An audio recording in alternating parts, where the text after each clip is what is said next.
నల్గొండ జిల్లా మర్రిగూడెం మండల కేంద్రంలో ప్రజాపాలన ప్రగతి ప్రణాళిక కార్యక్రమం గ్రామ పంచాయతీ ఆవరణలో జరిగింది। ఈ కార్యక్రమానికి ముఖ్య అతిథిగా మర్రిగూడెం మండల పరిషత్ అభివృద్ధి అధికారి మున్నయ్య సిఐడి రాజు మాట్లాడుతూ తెలంగాణ రాష్ట్ర ప్రభుత్వం ముఖ్యమంత్రి యనమల రేవంత్ రెడ్డి ఆదేశానుసారం ప్రభుత్వం చేపట్టిన అనేక సంక్షేమ పథకాలు ఇందిరమ్మ ఇండ్లు, ఉచిత కరెంటు, మహిళలకు ఉచిత బస్సు సౌకర్యం, అర్హులైన నిరుపేదలకు తెల్ల రేషన్ కార్డులు, మురికి కాలువలు, ఇంటర్నల్ బీటీ రోడ్లు, పెన్షన్లు, రైతు భరోసా, రైతు బీమా, కళ్యాణ లక్ష్మి, గ్యాస్ సబ్సిడీ, రాజీవ్ ఆరోగ్యశ్రీ తదితర అభివృద్ధి కార్యక్రమాలను తెలియపరిచారు।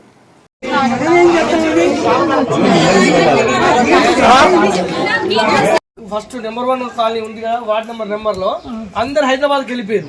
గతంలో తెలంగాణ ప్రభుత్వం ఉన్నప్పుడు అది కూలగొట్టింది 30 రోజులు అందులో అన్ని తుమ్మ చెట్లు అంత వేస్టేజ్ చెట్లు మొలిసి అందులో పాములు పండుతున్నాయి। రోజు హై స్కూల్లోకి చిన్న స్కూల్లోకి వస్తాయి, ఇంటి పక్కన ఉన్న స్కూల్కు। ఇక వాళ్ళు పంతులు ఓనర్కి నోటీస్ ఇస్తారా, మీరు ఏం చేస్తారో తెలియదు, దాన్ని సాఫ్ చేసి కొంచెం గ్రౌండ్ నీట్ గా చేసిస్తే బాగుంటుంది సార్।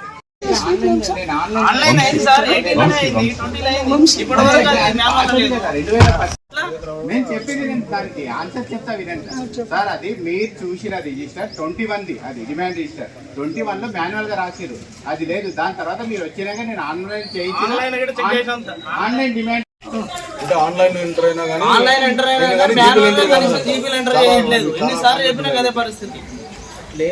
ఏదో ఆన్లైన్ లో ఎంటర్ అయినాయి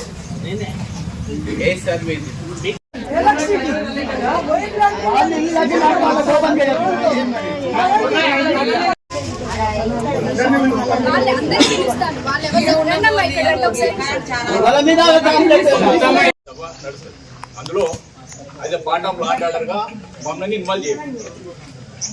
ఏమనుకోదు ఉన్న పాలక మండలి వాళ్ళు అలాంటి మీటింగ్ ఒకటి పెడితే పోలీసు వాళ్ళకి ఇన్ఫర్మేషన్ ఇస్తాయి। నేను కానీ లోకల్ ఎస్ఐ కానీ అంటే మా అవైలబుల్ బట్టి ఉన్న వీపీ ఇంతకుముందు వీపీ ఉన్నాడు, వీపీ ఇప్పుడు లీవ్లో ఉన్నాడు కాబట్టి అందరూ పంపించినప్పుడు ఇప్పుడు చెప్పినారు ఈ సభనే 365 days లో ఒకసారి సభ పెడితే ఈ సభలు చెప్పాలనే ఉద్దేశంతో కూడా చెప్పొచ్చు।